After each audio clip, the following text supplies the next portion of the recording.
High value, man. High value woman. They talk about it like they cracked some ancient code.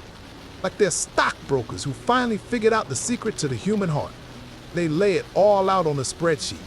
For him, 6 figures, 6-pack, 6 feet. For her, no tattoos, low body count, feminine energy. It's a fucking Build-A-Bear workshop for people.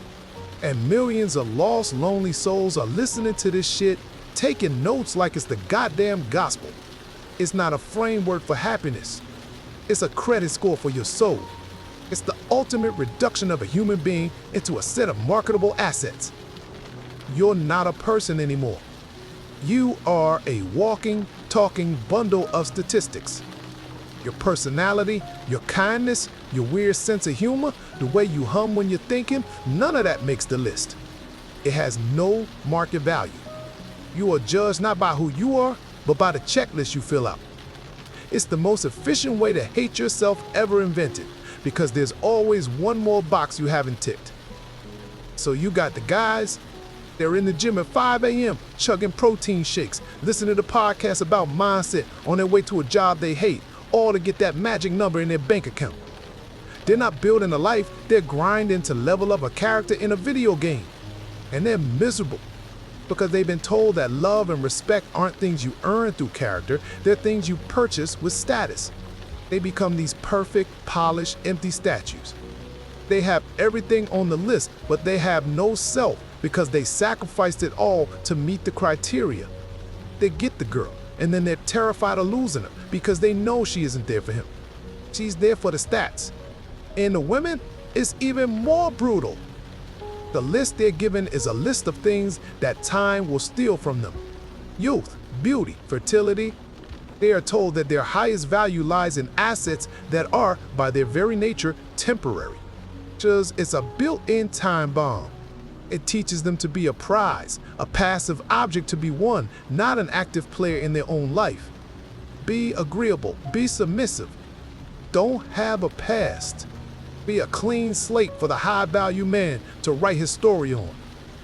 It's a life sentence of walking on eggshells, of constantly managing your own depreciation, terrified of the day your market value finally drops to zero. The whole rotten structure is built on the most fragile foundation imaginable, a transaction. It's not a partnership, it's a merger of two companies. I will provide financial security and status. You will provide beauty, loyalty, and domestic support. Sounds good on paper? But what happens when the market crashes? What happens when he loses the job? What happens when she gets sick or gets older? The terms of the contract have been violated. The deal is off. Creates the most conditional, unstable form of human connection possible, where both parties are constantly auditing each other, constantly terrified of a hostile takeover or a sudden bankruptcy. But here's the real punchline. The absolute fucking horror at the center of this whole cult. This framework isn't designed to get you into a happy relationship. That's just the marketing. It's designed to keep you perpetually in the game, perpetually insecure, and perpetually spending money.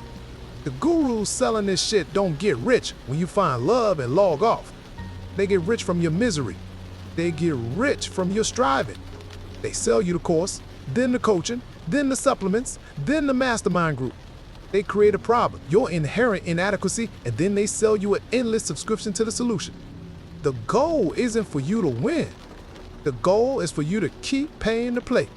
The loneliness, the self-doubt, the endless chase, that's not a bug in the system. That is the system. It's a factory that takes lonely people and turns them into lifelong customers. The product isn't a high-value person. The product is you, stuck on their treadmill forever.